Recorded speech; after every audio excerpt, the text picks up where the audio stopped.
வக்ரவுண்ட மகாகாய சூரியகோடி சமப்பபா நர்வக்னம் குருமே தேவா சர்வகாரியே சர்வதா. அனைவருக்கும் வணக்கம்.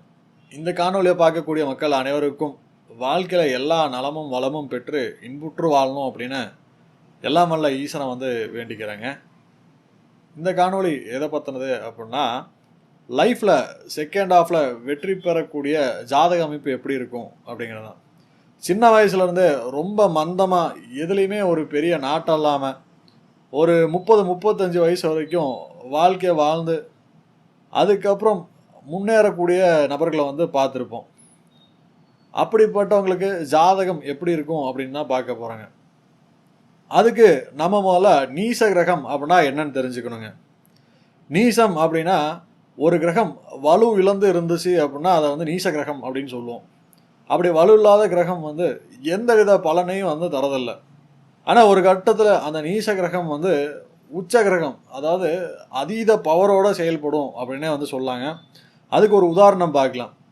இப்போ ஒருத்தர் மிதுன லக்னத்தில் பிறந்திருக்காரு அப்படின்னு வைங்களேன். மிதுனத்துக்கு அதிபதி புதன். அந்த லக்னாதிபதி நீசமாயிட்டாரு அப்படின்னா நம்ம செய்யக்கூடிய காரியங்களில் தடை தாமதம், எந்த ஒரு விஷயத்த முயற்சி பண்ணாலும் தோல்வியை தான் சந்திப்பாங்க. அப்படி லக்னாதிபதி புதன் நீசமாகி 2ஆம் அதிபதி சந்திரனும் நீசமாயிட்டாரு அப்படின்னா அந்த நபர் வாழ்க்கையில் முன்னேறதுக்கு உண்டான வாய்ப்பு அப்படிங்கிறது ரொம்பவே கம்மியாக தான் இருக்குங்க. ஆனால் அப்படிப்பட்ட ஒரு ஜாதகர் 35 வயசுக்கு மேலே நிறைய சாதனைகளை பண்ணியிருக்காரு, சரிங்களா? அப்படிப்பட்ட அந்த நபர் தான் ஆல்பர்ட் ஐன்ஸ்டீன். சயின்ஸ்னால் என்னன்னு தெரிஞ்சவங்களுக்கு ஐன்ஸ்டீனை பற்றி சொல்ல வேண்டியும் அப்படிங்கிற அவசியம் இல்லைங்க. சயின்ஸுக்காக நோபல் பிரைஸு கூட வாங்கியிருக்காரு. புத்திசாலித்தனத்துக்கு காரகமான கிரகமே புதன் தான். அப்படிப்பட்ட புதனே நீசமாக இருக்கப்போ எப்படி அறிவு சார்ந்த ஒரு விஷயத்துக்காக நோபல் பிரைஸ் வாங்கினாரு அப்படிங்கிறது கொஞ்சம் ஆச்சரியமாக இருக்கலாங்க. ஆனால் ஆல்பர்ட் ஐன்ஸ்டீனோட சின்ன வயசு காலத்தை பார்த்தீங்க அப்படின்னா, ஸ்கூல் படிக்கிறப்போ அவர் ரொம்ப பிலோ ஆவரேஜ் அப்படின்னே சொல்லாங்க. ஆசிரியர்களால் இவன் படிக்கவே மாட்டான், ஒரு மனநலம் பாதிக்கப்பட்ட ஒரு சிறுவன், அந்த மாதிரி ஒரு பழி சுமத்துறக்கூடிய ஒரு சூழ்நிலைங்க. ஆனாலுமே அவர் சாதிச்சிருக்காரு. அதே மாதிரி தான் ஹிந்தியில் புகழ்பெற்ற நடிகர் அமிதாப் பச்சன். அவரோட ஆரம்ப காலகட்டமே நடிக்கிறதுக்கே தகுதி இல்லை அப்படின்னு ஓரங்கட்டப்பட்ட ஒரு நடிகர். ஆனால் பின்னால் ஹிந்தி மட்டும் இல்லைங்க, ஆல் ஓவர் இந்தியாவுக்கே சூப்பர் ஸ்டார் அப்படிங்கிற ஒரு பட்டத்தை வாங்கினார் அமிதாப் பச்சன். இப்போ கூட கை நிறைய சம்பாதிக்கக்கூடிய ஒரு சூழ்நிலை. ரொம்ப பிஸியாக இருக்க ஆர்டிஸ்டில் அவரும் ஒருத்தர். ஆனால் அவர் ஜாதகத்தில் சுக்கிரன் நீசம் அடைஞ்சிருக்காரு. பொதுவாக சினிமா அந்த மாதிரி தொழில்கள் இருக்கவங்களுக்கு சுக்கிரன் நல்ல வலுவான நிலையில் இருந்தால் தான் கலைத்துறையில் சாதிக்க முடியுங்க. இப்படிப்பட்ட இந்த விதிகள்லாம் உடைச்சி எப்படி ஒரு நீச கிரகம் உச்ச பலனை கொடுத்து கலைத்துறையில் ஜொலிக்க வச்சிருக்கு அப்படின்னு பார்க்கலாங்க. பொதுவாக உச்ச நீச்ச கிரகங்கள் ஒரு கட்டத்தில் இருந்துச்சு அப்படின்னா, நீச கிரகம் அப்படிங்கிறது ஒரு இருள் பொருந்திய ஒரு கிரகம், உச்ச கிரகம் அப்படின்னா ஒரு ஒளி பொருந்திய ஒரு கிரகங்க. இந்த நீச கிரகம் உச்ச கிரகத்தோட அந்த ஒளியை ஃபுல்லாக உள்வாங்கிடும். அந்த நீச கிரகம் உச்ச கிரகம் ஆயிரும், முழு பவரை அடையுங்க. உச்ச கிரகம் அதோட வலுவை இழந்துடும். அப்போது அந்த நீச கிரகம் அப்படிங்கிறது ஒரு வகையில் நீச்ச பங்கம் ஆயிரும். அதனால தான் அவங்க எந்த விஷயத்தில் புறக்கணிக்கப்பட்டாங்களோ, உன்னால் முடியாது அப்படின்னு சொன்னாங்களோ, அதுலேயே உச்சத்தை அடையுங்க. நம்ம சின்ன வயசுலேருந்து பார்த்துருப்போம். ஸ்கூல் படிக்கும் போது ரொம்ப ஆவரேஜ் ஸ்டூடெண்ட்டாக இருப்பாங்க, டீச்சர்கிட்ட திட்டு வாங்கிட்டு இருப்பாங்க, பாதி நாள் வெளியே தான் இருப்பாங்க. காலேஜில் பேக் பெஞ்சராக இருப்பாங்க, காலேஜுக்கே சரியாக வரமாட்டாங்க, எதுக்குமே லாய்க்கு இல்லை அப்படின்னு சொல்லக்கூடிய ஒரு நபராக இருப்பாங்க. அப்படிப்பட்டவங்க ஒரு நடுத்தர வயதை அடையும் போது பெரிய அளவில் செட்டில் ஆகிறத நம்ம பார்த்துருப்போங்க. காரணம் என்ன அப்படின்னா, அந்த நீச கிரகம் நீச பங்கம் அடைகிறது தான். ஏற்கனவே சொன்ன மாதிரி நீச பங்கம் எப்படி ஆகுது அப்படின்னா, அந்த உச்ச கிரகத்தோட ஒளியை வாங்கி தான் நீச பங்கம் ஆகுது. அது முதல் பாயிண்ட்டு. அடுத்தது நீச கிரகத்துக்கு கேந்திரத்தில் சந்திரன் அமர்றது அப்படிங்கிறது நீச கிரகத்தோட வலுவை அதிகரிக்குங்க. அதே போல் ஒரு நீச கிரகம் ராசி கட்டத்தில் நீச்சமாகவும் நவாம்சத்தில் உச்சமாகுது அப்படின்னாலுமே நீசபங்கமாகுங்க. நீச கிரகத்துக்கு வீடு கொடுத்த கிரகம் வலுவாக இருந்துச்சு அப்படின்னா அதுவும் ஒரு வகையில் நீசபங்கமாகுங்க. அடுத்ததாக சுப கிரகத்தோட பார்வை இருந்துச்சு அப்படின்னா நீசபங்கம் அடையும்.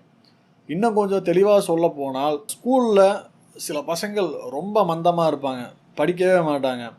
ஆனால் வந்து ஒரு 10th 12th அந்த காலேஜ் அந்த டைமில் நல்லா படித்து நல்ல கிரேடில் வந்து பாஸ் பண்ணிடுவாங்க, கேம்பஸில் செலக்ட் ஆயிடுவாங்க, லைஃப்லேயுமே வந்து நல்ல வகையில் செட்டில் ஆவாங்க. காரணம் என்ன அப்படின்னா, அவங்களுக்கு அந்த நீச கிரகம் அப்படிங்கிறது உச்ச வலு பெறுறது தாங்க. இப்போது நம்மளால் முடியாது முடியாதுன்னு ஒரு விஷயத்த சொல்லும் போது எப்படியாச்சும் முயற்சி பண்ணி அந்த விஷயத்தில் வந்து ஒரு சாதனையை பண்ணணும் அப்படின்னு வந்து நம்ம நினைப்போங்க. அந்த மாதிரி தான் இந்த நீச கிரகமும் எந்த ஒரு விஷயத்தில் வந்து புறக்கணிக்கிறாங்களோ அந்த விஷயத்துக்காக உச்ச கிரகத்துக்கிட்ட இருந்து அந்த ஒளியை வாங்கி அது வந்து உச்ச கிரகமாகவே வந்து செயல்படும் அப்படின்னு சொல்லாங்க. அதே போல் இந்த உச்ச கிரகம் அப்படிங்கிறது ரொம்பவே வந்து ஒரு மந்த நிலையோடு செயல்படும். சரிங்களா? ஒரு கர்வமாக இருக்கும். பொதுவாக வந்து பணக்காரங்களில் சில பேர் நம்ம கவனிச்சிருப்பீங்க, ரொம்ப கர்வமாக இருக்கும், மந்த நிலையோடு இருப்பாங்க.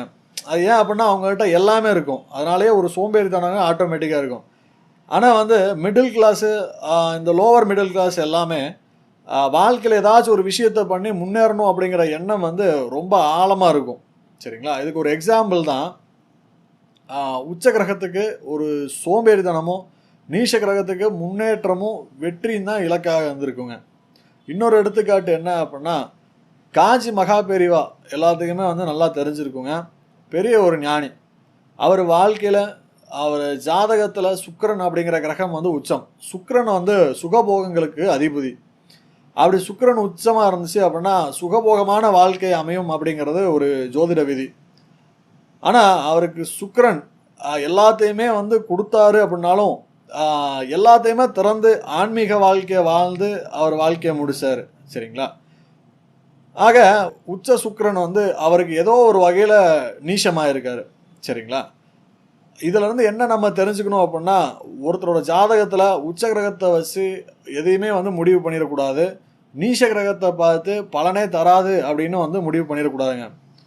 முறையாக ஜாதகத்தை பார்த்து ஏதாவது கிரகங்கள் நீசபங்கம் அடைஞ்சிருக்கா அப்படிங்கிறத பார்த்து தாங்க முடிவு பண்ணணும்.